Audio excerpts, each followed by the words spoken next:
السلام علیکم ورحمۃ اللہ وبرکاتہ۔ تو کیا آپ جانتے ہیں کہ آپ کی جو دعائیں قبول نہیں ہو رہی ہیں، ایک ایسی نماز ہے جس کے پڑھنے کے بعد آپ کی ساری دعائیں قبول ہوتی چلی جائیں گی۔ جتنی بھی بڑی حاجتیں ہوں، 1000 حاجتیں بھی ہوں نا، تو آپ کی دعائیں اور حاجتیں پوری ہو جائیں گی۔ میری بھی ہوئی ہیں۔ تو یہاں پر ہم آج بات کریں گے صلاۃ الحاجات کی نماز کے بارے میں۔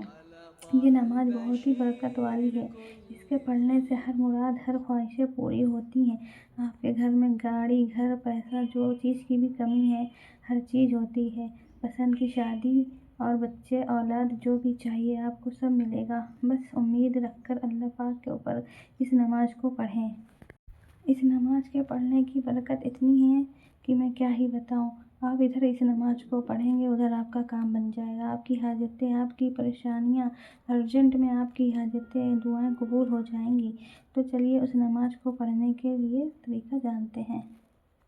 اس نماز کا طریقہ بالکل آسان ہے، بالکل ویسے ہی نماز ہے جیسے آپ پڑھتے ہیں۔ بس اس کی نیت کچھ اس طرح کرنی ہے جو میں آپ کو ابھی آگے بتا رہی ہوں۔ آپ اس نماز کو 4 رکعت، 2 رکعت پڑھ سکتے ہیں، جتنا آپ کا من چاہے۔ میں یہاں پہ 2 رکعت نماز کی نیت کرنے کا طریقہ، پوری نماز کا طریقہ بتاؤں گی۔ تو چلیے شروع کرتے ہیں۔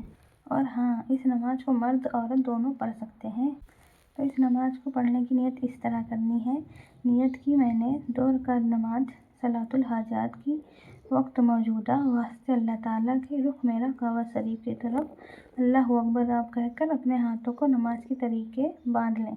پھر اس کے بعد شروعات میں ثنا پڑھنی ہے جو یہاں پہ آپ کو دکھ رہی ہوگی۔ پھر آپ کو سورہ فاتحہ پڑھنی ہے، اور پھر آپ کو 3 مرتبہ آیت الکرسی پڑھنی ہے، اور 1 مرتبہ سورہ اخلاص پڑھنی ہے۔ پھر پہلی مکمل کرنی ہے، پہلی رکعت۔ پھر دوسری رکعت میں بھی آپ کو ایسے ہی کرنا ہے۔ الحمد پڑھنی ہے، آیت الکرسی پڑھنی ہے 3 مرتبہ، پھر اس کے بعد ایک بار سورہ اخلاص پڑھ کر آپ کی 2 رکعت نماز مکمل ہو جائے گی۔ نماز مکمل ہونے کے بعد آپ کو 21 مرتبہ آیت کریمہ پڑھنی ہے۔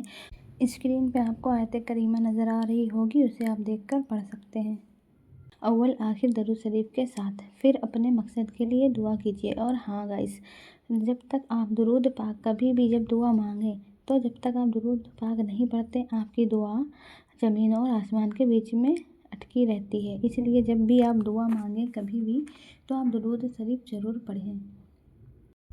امید کرتی ہوں آپ کو یہ نماز سمجھ آ گئی ہوگی۔ اگر نہیں سمجھ میں آئی تو آپ دیکھ کر پڑھ سکتے ہو۔ اور ہاں، یہ میں نے سنی سنائی نہیں بتائی، یہ میں نے خود ہی آزمائی ہے۔ میں جب بھی اس نماز کو پڑھتی ہوں، میری حاجت تو 100% قبول ہوتی ہے۔ میں جو چاہتی ہوں وہ ہو جاتا ہے۔ ہاں، بھلے ہی ٹائم لگ جائے، 1-2 دن، پر آپ کو پریشان نہیں ہونا ہے۔ آپ کو اللہ پر امید رکھنی ہے، آپ کی دعا ضرور سے ضرور قبول ہوگی۔ میری ویڈیو اچھی لگی ہو تو لائک، شیئر اینڈ سبسکرائب ضرور کریے گا۔ اللہ حافظ۔